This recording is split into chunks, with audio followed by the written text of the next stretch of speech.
الحمدللہ رب العالمین والصلاة والسلام علی سید الانبیاء والمرسلین اما بعد فاعوذ باللہ من الشیطان الرجیم بسم اللہ الرحمن الرحیم۔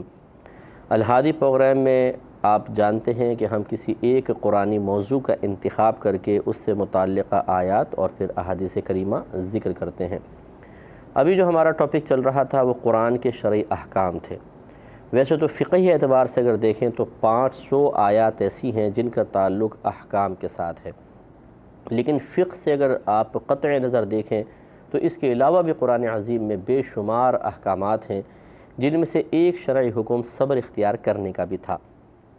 تو اسی پر ہم کلام کر رہے تھے۔ اسی شرعی حکم کو ہم نے لیا تھا کہ اللہ تعالیٰ نے مختلف مصیبتوں پر صبر کا حکم ارشاد فرمایا۔ تو میں نے آپ کو صبر کی 4 اقسام بتائی تھیں کہ ایک تو اللہ تعالیٰ کی طرف سے کوئی مصیبت نازل ہو اس پر صبر کرنا، دوسرا بندوں کی طرف سے آنے والی تکالیف پر صبر، تیسرا عبادات پر صبر، اور چوتھا گناہوں پر صبر۔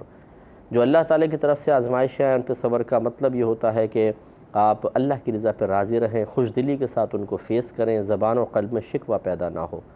مخلوق کی طرف سے مصیبتیں آئیں ان میں بھی یہی ہے، خوش دلی سے قبول کر لیں، اگر دل میں کوئی تنگی پیدا ہوتی بھی ہے اس پہ قابو پانے کی کوشش کریں، انتقام سے اپنے آپ کو روکیں، بد دعاؤں سے اپنے آپ کو روکیں، اور شکوہ شکایت سے اپنے آپ کو روکنے کی کوشش کریں، تو یہ صبر ہے۔ عبادات پر صبر کا مطلب کہ ان کے ترک سے رک جانا، کیونکہ ہر عبادت کی ادائیگی میں نفس کو تکلیف ہوتی ہے، اس تکلیف کو برداشت کرنا، خوش دلی سے وقت پر شرعی تقاضے کے مطابق عبادت کو ادا کرنا، اور اس معاملے میں بھی ہمیشہ شکوہ شکایت سے اپنے آپ کو روکتے رہنا، یہ عبادت پر صبر ہے۔ پھر اس کے بعد گناہوں سے پرہیز پر صبر، کہ گناہوں کا ارتکاب انسان نہ کرے، گناہ کرنے سے اپنے آپ کو روکنا، یہ گناہوں پر صبر کہلاتا ہے، اور اس میں بھی خوش دلی قائم ہو۔ ایسا نہ ہو کہ کوئی گناہ کرنے کو بڑا دل چاہے، اپنے آپ کو روک لیں، لیکن پھر اللہ سے ایک ناراضگی بھی دل میں پیدا ہو جائے کہ یار کاش اجازت ہو جاتی تو آج یہ میں کر لیتا، ایسا نہیں۔ تو پھر اگر یہ تمام صبر حاصل ہوں گے تو انسان کامل صابر کہلائے گا، اور ان اللہ مع الصابرین، جو اللہ نے فرمایا کہ بے شک اللہ تبارک و تعالیٰ کی رحمت ان صبر کرنے والوں کے ساتھ ہے، پھر انسان کا مقام بڑا ارفع و اعلیٰ ہوتا ہے۔ تو اسی کے فضائل، اسی کی تلقینات، اسی کی بہت ساری مثالیں، اسی مضمون پر مشتمل حدیثیں آپ کے سامنے ذکر کر رہے تھے۔ ایک مزید حدیث کی طرف آتے ہیں۔ حضرت عبداللہ بن مسعود رضی اللہ تعالیٰ عنہ سے روایت ہے، یہ فرماتے ہیں کہ گویا کہ میں نبی کریم صلی اللہ علیہ وسلم کی طرف دیکھ رہا ہوں۔ یعنی جب انہوں نے اپنے شاگردوں کے سامنے اس حدیث کو ذکر کیا تو یہ اپنی کیفیت بتا رہے ہیں، کہتے ہیں کہ میں اس وقت جب تمہیں حدیث بیان کر رہا ہوں نا تو مجھے بالکل ایسا محسوس ہو رہا ہے جیسے میں اپنے آقا صلی اللہ علیہ وسلم کو دیکھ کر حدیث ذکر کر رہا ہوں، یا میں ان کو بولتے ہوئے محسوس کر رہا ہوں، بولتے ہوئے دیکھ رہا ہوں، تصوراتی اعتبار سے۔ تو پھر آپ نے شاید فرمایا کہ نبی کریم صلی اللہ علیہ وسلم انبیاء کرام میں سے ایک نبی کے بارے میں بیان فرما رہے تھے کہ ان کی قوم نے ان کو اس قدر مارا کہ وہ خون آلودہ ہو گئے۔ وہ اپنے چہرہ انور سے خون صاف کرتے ہوئے فرما رہے تھے، یا اللہ میری قوم کو بخش دے، یہ جانتے نہیں ہیں۔ بعض شارحین نے کہا کہ یہ خود نبی کریم صلی اللہ علیہ وسلم کا واقعہ ہے، جب آپ طائف میں تشریف لے گئے اور آپ کو بڑی تکالیف پہنچائی گئیں تو گویا کہ وہ آپ بیان کر رہے ہیں۔ اور بعض نے کہا کہ یہ کسی پچھلی کوئی امتوں کے کوئی نبی تھے کہ جب انہوں نے تبلیغ دین فرمائی تو ان کی قوم نے آپ کو پتھر وغیرہ مارے، اور اتنا مارا کہ آپ کا سر پھٹ گیا اور آپ کے چہرے پر خون آ گیا اور چہرہ خون آلودہ ہو گیا۔ تو ان نبی نے بد دعا دینے کے، یعنی دعا ضرر دینے کے بجائے، ان کو تکلیف دینے کے بجائے، ان سے انتقام لینے کے بجائے صبر فرمایا، اور اللہ کی بارگاہ میں بلکہ یوں کہا کہ اللہ میری قوم کو بخش دے، یہ جانتے نہیں ہیں۔ یہ ہے کمال درجے کی حدیث ہے اور کمال درجے کا عمل ہے۔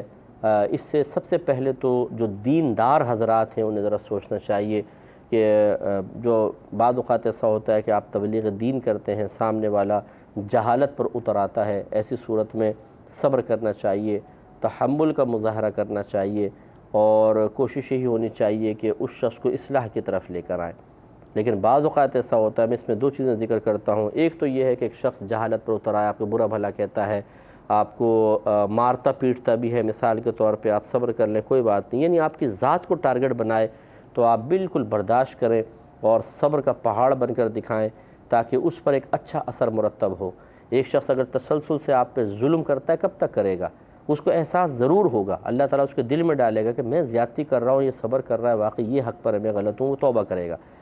لیکن ایک ایسا ہوتا ہے کہ بعض ایسی بدتمیزیوں پہ اتر آتے ہیں، اگر وقتی طور پہ ان کو سختی سے نہ روکا جائے تو خوف ہوتا ہے کہ یہ کفر میں مبتلا نہ ہو جائیں، یہ کوئی خراب اور عادت میں مبتلا نہ ہو جائیں۔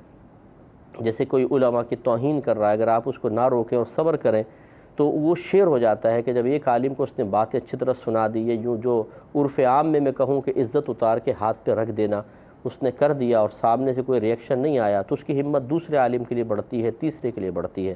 جیسے کہ آپ سوشل میڈیا پر آج کل اگر دیکھیں تو میں بارہا اس پر کلام کر چکا ہوں، اگر کوئی ہماری بات سمجھنا چاہے تو، ورنہ عموماً مطلب یہی اب صورتحال سوشل میڈیا پہ چل رہی ہے کہ عوام اپنی بات کو ہزاروں تک پہنچانے پر قادر ہو گئے ہیں، اور ان کے پاس ٹائم بھی ہوتا ہے، علماء کے پاس اتنا وقت نہیں ہوتا۔ جس سے تھوڑی سی بھی ناراضگی ہو اس کو خوب گالیاں بک سکتے ہیں، آپ برا بھلا کہہ سکتے ہیں، اس کی عزت کی دھجیاں آپ سوشل میڈیا پہ بکھیر سکتے ہیں، ان کے لیے کارٹون بنا دیجئے، ان کے لیے کوئی ایسے پوسٹرز بنا دیجئے کہ جس سے لوگ ان پر ہنسیں اور ان کی ذلت کا پہلو اس پہ نمایاں ہو جائے۔ یہ چیزیں چل رہی ہیں آج کل سوشل میڈیا پر۔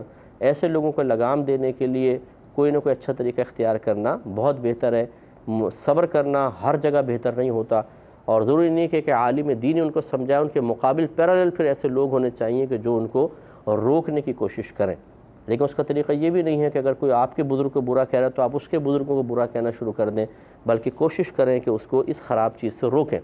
تو ایسے لوگوں کو میری نصیحت ہے نوجوانوں کو کہ ایسا آپ نہ کریں، ورنہ یاد رکھیں کہ آپ کا ایمان بھی نہیں بچے گا، آپ کے اعمال بھی تباہ ہو جائیں گے، اور میدان معاشر میں آپ اتنا ذلیل و شرمندہ ہوں گے، بلکہ میدان معاشر دور کی بات، جو صحیح علماء ہوتے ہیں، علماء حق جن کو کہا جاتا ہے، ہو سکتا ہے آپ یہ سمجھ رہے ہو کہ جی یہ فلاں کام کیوں نہیں کیا، فلاں کیوں نہیں کیا، اس لیے غلط ہیں اور میرے لیے ان کو ڈانٹنا ڈپٹنا جائز ہے۔ عوام الناس کو کبھی یہ حق حاصل نہیں ہو سکتا ہے۔ جب آپ مریں گے تو آپ کو موت بہت سخت آئے گی، اتنی سخت موت ہوگی کہ کچھ انتہا نہیں۔ پھر اس کے بعد قبر میں جو آپ کا حشر ہوگا وہ بہت برا ہوگا، جو حدیثیں کہتی ہیں، جو میں آپ کو عرض کر رہا ہوں۔ اور پھر اس کے بعد میدان محشر میں انہی عالم دین کو سامنے کھڑا کر کے پھر آپ کو کھڑا کیا جائے گا۔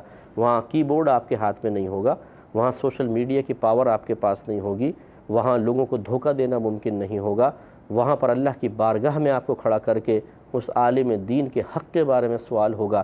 اس وقت آپ ذلیل ہوں گے، شرمندہ ہوں گے، رسوا ہوں گے، اور پھر آپ کی جتنی بھی ذہن کی تیزی ہے یا زبان کی تیزی ہے یا قلم کی تیزی ہے، الفاظ کا استعمال ہے، سب بھول بھال جائیں گے، دہشت ہوگی، خوف ہوگا، جسم تھر تھر کانپ رہا ہوگا۔ اگر وہ عالم دین آپ پر کرم نہ فرمائے تو پھر آپ کا ٹھکانہ جہنم ہوگا۔ اس لیے یاد رکھیے کہ عوام الناس کو میں مشورہ دیتا ہوں کہ آپ کو یہ حق حاصل نہیں ہے، آپ دین کی اونچ نیچ نہیں سمجھتے، علماء کے اختلاف سمجھنے کی صلاحیت آپ کے اندر نہیں ہوتی ہے، آپ مطلب جرأت کر جاتے ہیں اور آپ کو پتہ بھی نہیں ہوتا کہ آپ کتنی بڑی بے ادبی کے مرتکب ہو گئے ہیں۔ میرے آقا صلی اللہ علیہ وسلم کے فرمانی ذہن میں رکھ لیں کہ جو عالم کا حق نہ پہچانے وہ منافق ہوتا ہے، اور ایک روایت میں فرمایا کہ جو عالم کا حق ادا نہ کرے، جو عالم کے حق کو نہ پہچانے، وہ ہم میں سے نہیں، بیزاریت اور نفرت کا اظہار فرمایا ہے۔ اور ہم چھوٹی چھوٹی چیزوں کو بنیاد بنا کر جس پہ ہمیں بولنے کا حق ہی نہیں ہے، ہم اٹیک کر رہے ہوتے ہیں۔ تو ایسے لوگوں کے لیے میں ایک اور سوچ اور فکر دے دیتا ہوں، اگر سن رہے ہوں بالفرض، تو سنتے تو ہے نہیں، بالفرض اگر سن رہے ہوں کہ جو بھی آپ کر رہے ہیں نا اس پر ایک قرآن یا حدیث سے دلیل پیش کر دیں، بس آسان اپنے آپ سے مانگ لیں کہ مثلا آپ ایک پوسٹر ڈالنا چاہتے ہیں، کوئی پوسٹ ڈالنا چاہتے ہیں، کوئی کمنٹس ڈالنا چاہتے ہیں، پہلے آپ لکھ لیں علیحدہ، لکھنے کے بعد پھر اپنے آپ سے دلیل مانگیں کہ ایک عالم دین کے بارے میں لکھ رہا ہوں میں، کیا قرآن یا حدیث مجھے اس مسئلے میں ان کے بارے میں اس طرح لکھنے کی اجازت دے رہے ہیں؟ اگر اندر سے آواز آئے کہ ہاں دے رہے ہیں، لکھ سکتے ہو، تو اپنے آپ سے پوچھیں کہ لاؤ کہ بتاؤ کہاں ہے دلیل۔ اگر دلیل مل جائے تو پھر تو بہت اچھی بات ہے، لیکن میرا یقین ہے قیامت تک آپ کو ملے گی نہیں، اس لیے کہ عوام کو تو حق ہی حاصل نہیں ہے کہ علماء پہ طنز کرنا، علماء پہ اٹیک کرنا، تو پھر آپ تباہ و برباد ہو جائیں گے۔ تو اسی لیے میں سمجھا رہا ہوں۔ لیکن بہرحال اب جو دیندار شخصیاتیں ہیں، اب یہ تو میں نے سمجھایا کہ بعض لوگ ایسے ہوتے ہیں کہ آپ پہ پرسنل اٹیک کرتے ہیں، ہمیں صبر ہی کرنا چاہیے۔ لیکن اگر کبھی آپ محسوس کریں کہ جس طرح سے سوشل میڈیا پر ہو رہا ہے ان کے تدارک کے لیے، روکنے کے لیے کچھ کر سکیں، کہ آج آپ کو، کل دوسرے کو، پھر تیسرے کو، پھر چوتھے کو کریں گے تو روکنے کی کوشش کی جائے، اس میں حرج نہیں ہے۔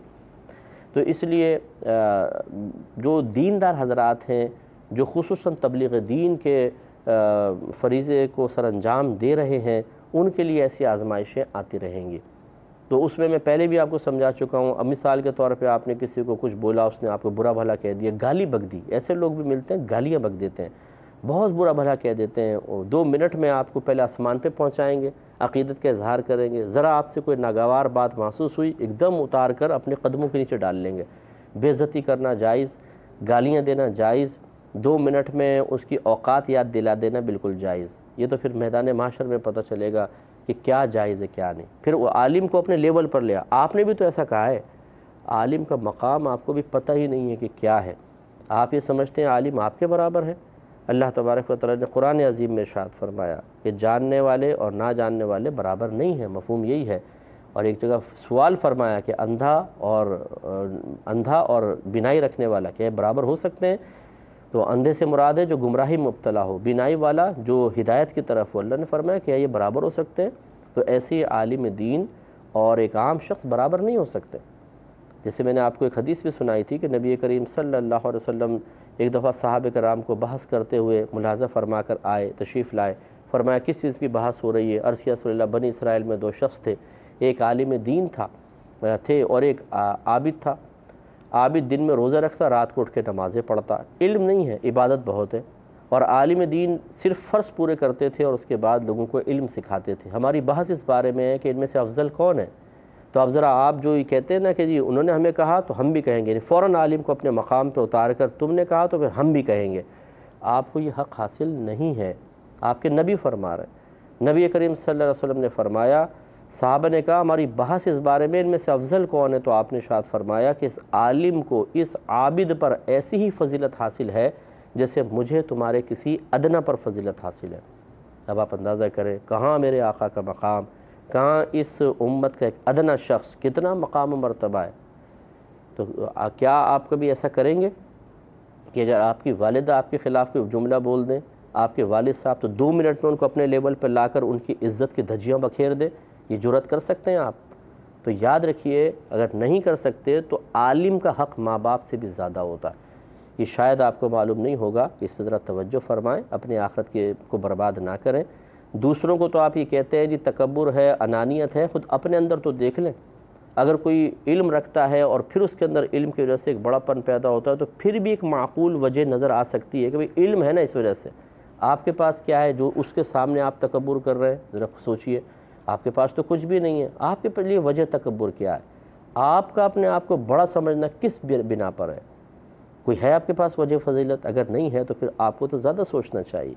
تو میں نہیں کہہ رہا ہوں کہ معاذ اللہ کسی عالم کے لیے تکبر کرنا شرعاً جائز ہے، لیکن وہ تکبر کر رہا ہے نہیں کر رہا ہے اس کا فیصلہ آپ کیسے کر سکتے ہیں؟ وہ اگر بعمل آدمی ہے اور آپ کو بظاہر لگ رہا ہے کہ وہ تکبر کر رہا ہے تو حقیقت میں تکبر غرور نہیں ہوتا۔ آپ کو حسن ظن قائم رکھنا واجب ہے، عام مسلمان سے واجب ہے تو عالم دین سے تو بدرجہ اولیٰ واجب ہوگا۔ تو خلاصہ کلام بہرحال یہ ہے کہ ہماری عوام کی حالت تو یہی ہے کہ 2 منٹ میں عزت دیتے ہیں اور 2 منٹ میں عزت اتار کے ہاتھ پہ بھی رکھ دیتے ہیں۔ تو انبیاء علیہم السلام اللہ تعالیٰ کے محبوب ترین بندے ہوتے ہیں، اور یقینی سی بات ہے مخلوق میں سب سے افضل اور اعلیٰ وہی ہیں، سب سے افضل اور اعلیٰ وہ ہیں۔ اس کے باوجود آپ یہ دیکھیے کہ اللہ تعالیٰ ان محبوبوں کو بھی کیسی آزمائش میں رکھتا ہے۔ شاید میرے تو الحمدللہ سے زندگی میں کبھی ایسا نہیں ہوا کہ کسی نے مجھے مارا ہو کہ میرے جسم سے خون نکل آیا ہو۔ الفاظ، لفظ لکھ دینا، کچھ کہہ دینا یہ ہو سکتا ہے، لیکن ایسا تو نہیں۔ تو ہم تو انبیاء علیہم السلام کے قدموں کی خاک بھی نہیں ہے، لیکن ہمارے ساتھ ایسا معاملہ ابھی تک نہیں ہوا۔ تو انبیاء علیہ السلام تو ہم سے افضل ہیں، یقینی سی بات ہے، لیکن ان کے ساتھ کیسے معاملات ہوئے؟ اس سے 2 باتیں پتہ چلتی ہے کہ اللہ کی بے نیازی کا علم حاصل ہوتا ہے کہ اللہ تعالیٰ جب کسی قوم کو اپنا محبوب بنا لیتا ہے، اور خصوصاً انبیاء علیہ السلام سب سے زیادہ اللہ کے محبوب ہوتے ہیں، تو ان پر آزمائشوں کے دروازے کھول دیتا ہے۔ یہ اس کی ذات کی بے نیازی ہے۔ اور یاد رکھیں کہ جو جتنا بلند مقام والا ہوتا ہے اس کے لیے آزمائشیں اتنی ہی سخت ہوتی ہیں۔ تو اس لیے دیندار حضرات، خصوصاً میری بہنیں جو تبلیغ دین فرماتی ہیں، وہ کبھی بھی ڈسہارٹ نہ ہوں، دل چھوٹا نہ کریں۔ یہ ہوتا ہے عورتوں کی بڑی طنز کرنے کی عادت ہوتی ہے، اور منہ پہ طنز، سامنے طنز کرتی ہیں، مرد تو پھر ذرا مروت میں یا پیٹھ پیچھے کرتے ہیں، لیکن عورتیں تو بھائی سامنے شروع ہو جاتی ہیں، ان کے پیٹ میں گولا سا اٹھتا ہے، طنز کا گولا کہتا ہوں میں اس کو، کہ وہ اگر باہر نہ نکلے تو ان کے شاید اندر جگر وغیرہ پھٹ جائے گا، پھیپھڑے ختم ہو جائیں گے، تو اس کو باہر ضرور نکالیں گی، اور پھر اتنی بے نیازی سے طنز کر کے نکل جائیں گی کہ بالکل جیسے عام معمولی بات، اور دوسرے کے تو کلیجے کے پرخچے اڑا دیں گی۔ تو ایسا تبلیغ دین کرنے والیوں کے ساتھ بھی ہوتا ہے کہ ان کی پھر عام عورتیں اس طرح طنز کر کے نکل جاتی ہیں۔ اب یہ نہیں کہ پھر وہ سوچنا شروع کر دیں کہ کیا فائدہ ہمارے تبلیغ کا، ہمارے ساتھ ایسا ہوا، ہمیں تو عزت دینی چاہیے تھی، ہماری تعریف کرنی چاہیے تھی، ہمیں وقار دینا چاہیے تھا، اور یہ ملا نہیں تو ہم ادھر نہیں آئیں گے، ہم ان سے بات نہیں کریں گے۔ ایسی بات نہیں ہے۔ یہ واقعہ دیکھیں، ہمیں صبر کی ضرورت ہے، تحمل کی ضرورت ہے، برداشت کرنی ہوگی، ٹھیک ہے؟ لوگ اپنے اپنے سوچ کے مطابق کرتے ہیں، ہمیں ان کی اصلاح بھی کرنی ہے اور اپنے آپ کو گناہوں سے بچانا بھی ہے۔ تو اس لیے صبر و تحمل سب سے بہتر ہے۔ تو ان نبی کو آپ دیکھیے کس طریقے سے بلڈ نکل رہا ہے، لیکن اللہ کی بارگاہ میں صبر کے کلمات کہہ رہے ہیں، اور بلکہ جنہوں نے ظلم کیا ہے ان کے لیے کہہ رہے ہیں، اللہ تعالیٰ اس قوم کو بخش دے، یہ جانتے نہیں ہیں۔ یہ بڑی پیاری بات ہے۔ ایک تو ہے کہ خاموش ہو جانا، اور ایک ہے کہ خاموشی کے بجائے ان کو فائدہ پہنچانے کی کوشش کرنا، یہ اور اعلیٰ مقام ہے۔